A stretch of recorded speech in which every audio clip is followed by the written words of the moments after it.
Hello everyone, welcome back to my YouTube channel. Friends, हम radio activity के 5 lecture कर चुके हैं और आज हम इसका 6 लेक्चर करने वाले हैं। और आज ना हम इसको कंप्लीट करेंगे। इसके बाद हम कोई नया टॉपिक स्टार्ट करने वाले हैं। तो चलिए इसमें फर्स्ट क्वेश्चन देखते हैं।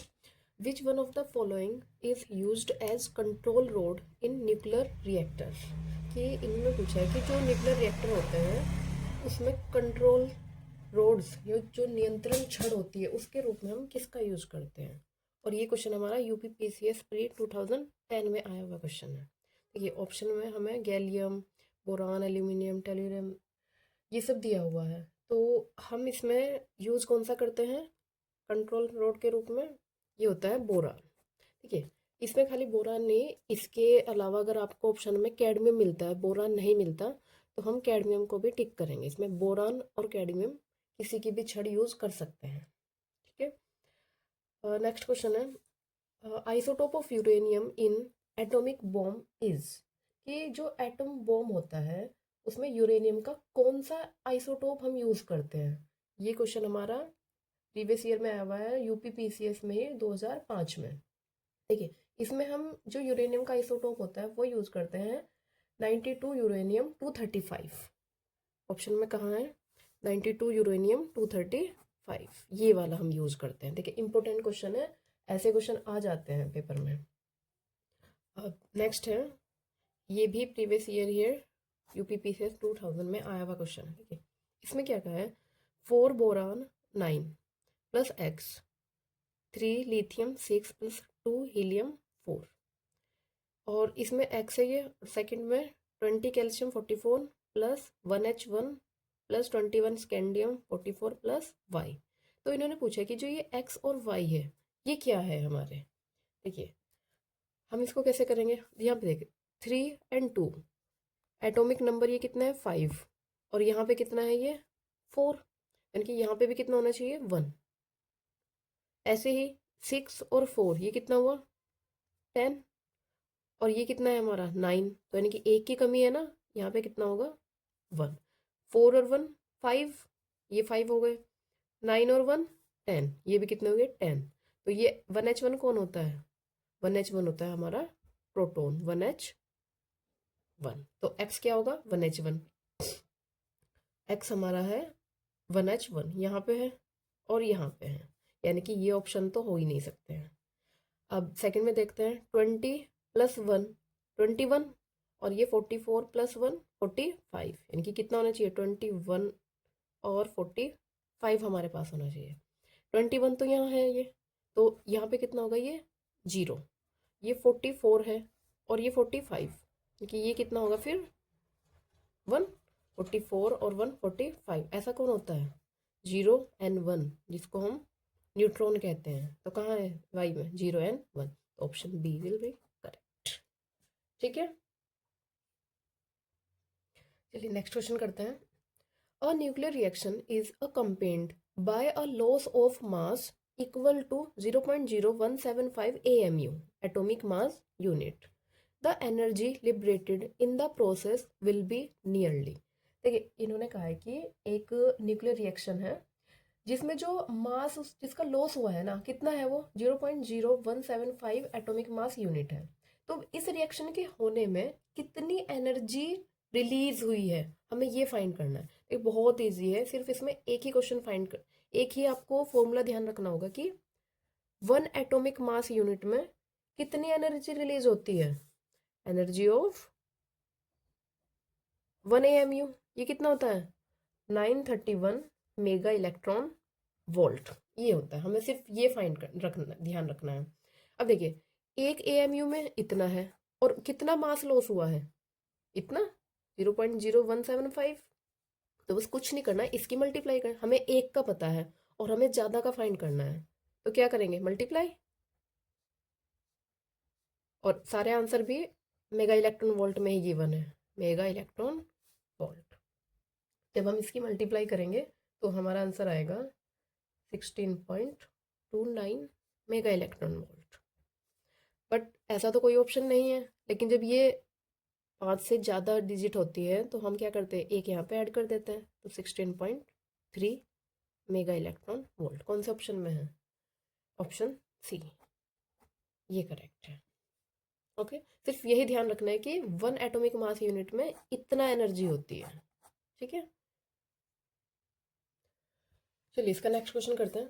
देखिए आज हम थ्योरेटिकल ही क्वेश्चन कर रहे हैं, इससे पहले हमने रेगुलर न्यूमेरिकल्स ही किए हैं, क्योंकि थ्योरेटिकल भी तो आते हैं और जो बहुत इजी भी होते हैं, सिर्फ उसमें ज़्यादा कैलकुलेशन तो होती नहीं है, सिर्फ देखना है और आंसर टिक कर देना है। इन्होंने कहा है liquid sodium is used in nuclear reactors, its function is. ये न्यूक्लियर रिएक्टर में हम सोडियम का यूज करते हैं, लिक्विड वाली सोडियम जो होती है उसका यूज करते हैं, तो उसका काम क्या है, हम क्यों यूज कर रहे हैं इसमें, ये बताना है। पहले ऑप्शन पढ़ लेते हैं, अगर आपको किसी को आता है तो आप भी ऑप्शन को देखिए, पहले पॉज करके आप खुद से आंसर लगाइए। To collect the reaction product, reaction के प्रोडक्ट को कलेक्ट करने के लिए। To act as a heat exchanger, heat को एक्सचेंज करने के लिए। To absorb the neutrons in order to control the chain reaction.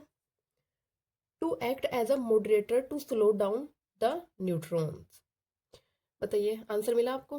देखो फोर्थ में कहा है slow down the neutron, moderator मंदक के रूप में, या फिर कंट्रोल करने के लिए रिएक्शंस को, एंड इसमें रिएक्शन प्रोडक्ट को कलेक्ट करने के लिए, या फिर हीट एक्सचेंजर के लिए। देखिए इसका सिर्फ एक ही आंसर है, लिक्विड सोडियम का हम यूज़ करते हैं हीट एक्सचेंजर के लिए।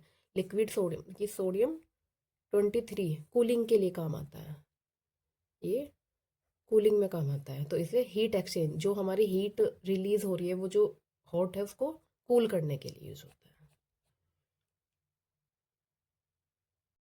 चलिए नेक्स्ट क्वेश्चन है इसमें, heavy water is used in nuclear reactor for fast moving neutron S.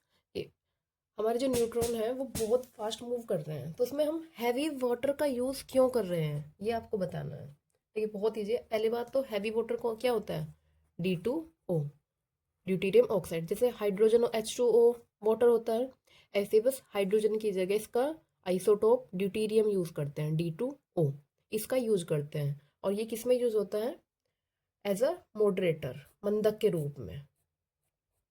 Heavy water का यूज़ किस में होता है, मंदक के रूप में। और कंट्रोल करने के लिए कंट्रोल रोड के रूप में किसका होता है, बोरान एंड कैडमियम का, ध्यान रखना है ये। चलिए नेक्स्ट क्वेश्चन है, atom bomb is based on the principle of, कि जो एटम बॉम्ब होता है, परमाणु बम होता है, वो किस रिएक्शन पे बेस्ड है ये बताना है हमें। न्यूक्लियर फ्यूजन पे, न्यूक्लियर फिजन पे, रेडियो एक्टिविटी पे, या फिर नन ऑफ दिस। चलिए बताइए। देखिए इसका आंसर है, जो एटम बॉम्ब होता है ये हमारा न्यूक्लियर फिजन पे यूज होता है, फिजन नाभिकीय विखंडन, फिजन, बी ऑप्शन इसका करेक्ट है। देखिए इसमें क्या होता है कि जो भारी नाभिक होता है यूरेनियम, बाण में यूरेनियम 235 ये यूज होता है इसमें, प्लस इसमें हमने क्या किया, न्यूट्रॉन्स की बम्बार्ड की, तो ये हमारा किस में ब्रेक होगा, एक तो बेरियम में प्लस क्रिप्टॉन में, ये प्लस 3 न्यूट्रॉन और निकलेंगे। तो जब ऐसे ब्रेकिंग होती है तो इसे हम क्या कहते हैं, विखंडन, यानी कि फीजन। तो B option will be correct. Next question है, बहुत इंपॉर्टेंट है ये, हमारा जो लास्ट टाइम लेक्चरर का पेपर हुआ था उसमें आया हुआ क्वेश्चन है, 2020 में हुआ था ना उसका एग्जाम, तो उसमें आया हुआ है। क्या है, which one of the following fusion reaction, fusion मतलब नाभिकीय संलयन, जिसको संलयन कहते हैं, फ्यूज होना, is believed to take place in the sun. में कहा है कि कौन सी जो संलयन प्रतिक्रिया है वो सूर्य में होती हुई मानी जाती है, कि सूर्य की प्रेजेंस में कौन सी होती है।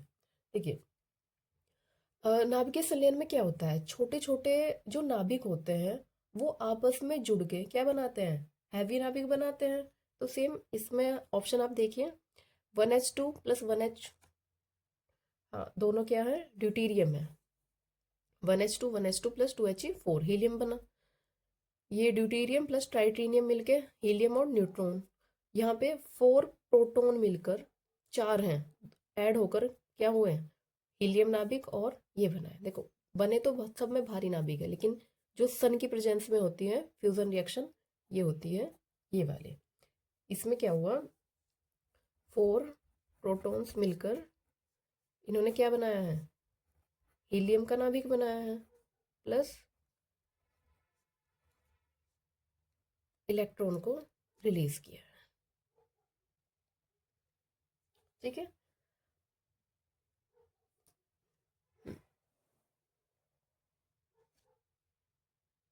कोई भी क्वेश्चन अगर सन से रिलेटेड आता है ना कि सन के कारण या सन द्वारा ऊर्जा उत्पन्न होती है, तो इसमें आंसर न्यूक्लियर फ्यूजन होगा, संलयन। ठीक है, सन वाले में संलयन होता है, ध्यान रखना है, न्यूक्लियर फ्यूजन। और एटॉमिक बॉम्ब वाले में क्या होता है? न्यूक्लियर फिजन, विखंडन होता है इसमें। तो देखिए, रेडियो एक्टिविटी से हमने काफ़ी सारे क्वेश्चन कर लिए हैं और आई थिंक इतने क्वेश्चन सफिशेंट है। अगर आप इनसे रिलेटेड कुछ भी प्रीवियस ईयर क्वेश्चंस या फिर आपको जो भी मिले करेंगे ना, ये देखिए अलग अलग टाइप्स के कुछ क्वेश्चंस थे। अब रेडियो एक्टिविटी टॉपिक में से इतने ही क्वेश्चन आ सकते हैं। इसके आगे सीरीज में हम किसी और टॉपिक से सिलेबस से देख के कोई और टॉपिक लेंगे और उसके प्रीवियस ईयर क्वेश्चन करेंगे। इस वीडियो में हम इतना ही रखते हैं और अगर आपको वीडियो पसंद आए तो इसको लाइक शेयर सब्सक्राइब जरूर कीजिए। Thank you so much for watching.